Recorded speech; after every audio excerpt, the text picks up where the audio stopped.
Alors, la particularité de cette nouvelle édition, c'est qu'elle comporte 11 nouveaux chapitres, 6 dans les 2 premières parties et 7 dans la 3e partie. Il y avait déjà une 3e partie, mais qui en réalité comportait des chapitres qui sont dorénavant dans la 2e partie. Voilà. Donc c'est un livre qui est très nouveau, et dans le style et dans le contenu. On a l'impression qu'il est écrit pour les lecteurs d'aujourd'hui. C'est vraiment ce qui fait sa particularité. Il est impressionnant de voir à quel point il est toujours aussi contemporain. Oui, donc ce livre parle vraiment des grands piliers de l'approche Montessori qui repose sur la préparation d'un environnement qui doit être adapté à l'enfant en fonction de ses étapes de développement, donc en fonction de son âge, et qui doit prendre en compte ce que Maria Montessori appelait les périodes sensibles, à savoir les périodes pendant lesquelles l'enfant est naturellement attiré vers ce dont il a besoin pour apprendre la bonne chose au bon moment. Donc c'est vraiment l'idée de le placer dans un environnement bénéfique, propice à ses apprentissages pour qu'il puisse avoir le libre choix de ses activités dans cet environnement. Et donc cet environnement est constitué de 3 points fondamentaux, qui est donc l'ambiance, la pièce. Nous sommes actuellement dans une classe Montessori pour enfants de 3 à 6 ans. Donc voilà, une pièce pleine de vie, lumineuse, avec la présence d'animaux, de plantes, beaucoup de lumière, beaucoup d'espace libre. Donc ça, c'est l'environnement matériel. Il y a aussi l'attitude de l'adulte, et c'est ça qui est essentiel, donc la posture et le regard que l'adulte porte sur l'enfant, avec énormément de respect, convaincu que l'enfant est capable d'être autodidacte, pourvu que l'environnement y soit propice.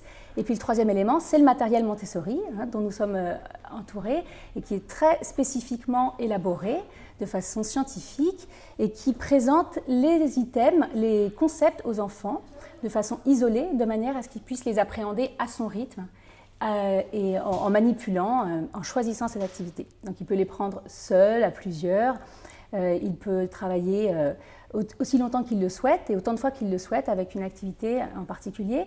Et Maria Montessori insistait énormément sur la répétition, elle en parle beaucoup dans ce livre, la répétition de l'activité et la concentration qui est vraiment fondamentale. Un grand but de l'approche Montessori, c'est que l'enfant puisse développer sa capacité à se concentrer.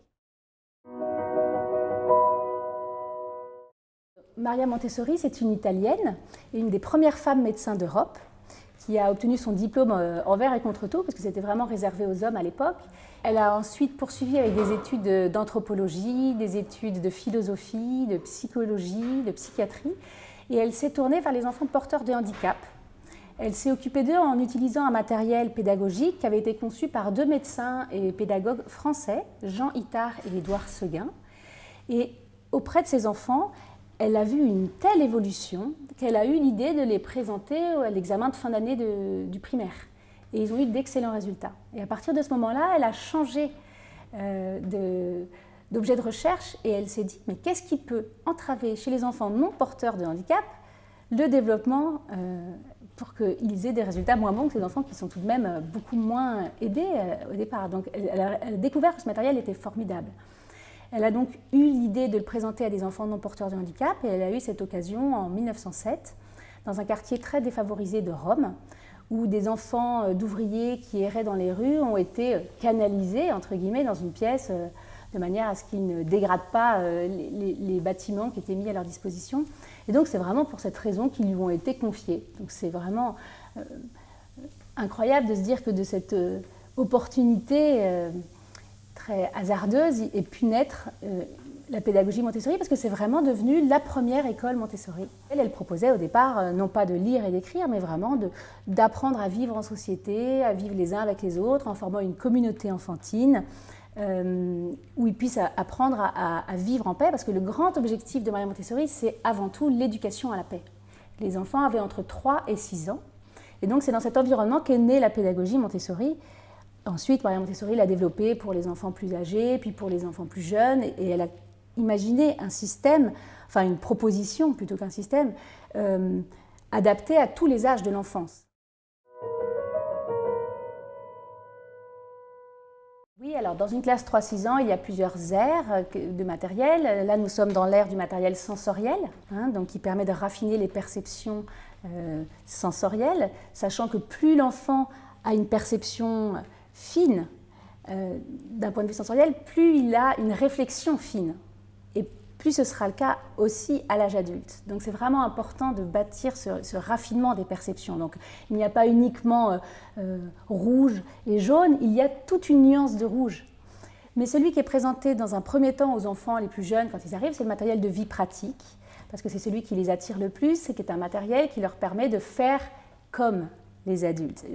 Les enfants ont envie d'imiter, besoin d'imiter pour se construire. Ensuite, il y a deux grandes aires qui sont les aires du langage et l'ère des mathématiques. Alors l'ère du langage, elle est effectivement différente selon les pays, parce qu'elle est adaptée à la langue, mais c'est une ère extrêmement vaste parce qu'elle comporte aussi le langage de la géographie, le langage de la biologie, le langage des sciences, le langage de la musique, le langage de l'art, donc c'est vraiment une ère très vaste. Et puis il y a aussi l'étagère universelle qui est la même pour le coup dans toutes les écoles Montessori du monde, qui est l'étagère des mathématiques, puisque c'est une langue universelle. Bienveillant, et si je devais choisir un substantif, voire deux, je dirais amour et respect. Merci beaucoup. Je vous en prie.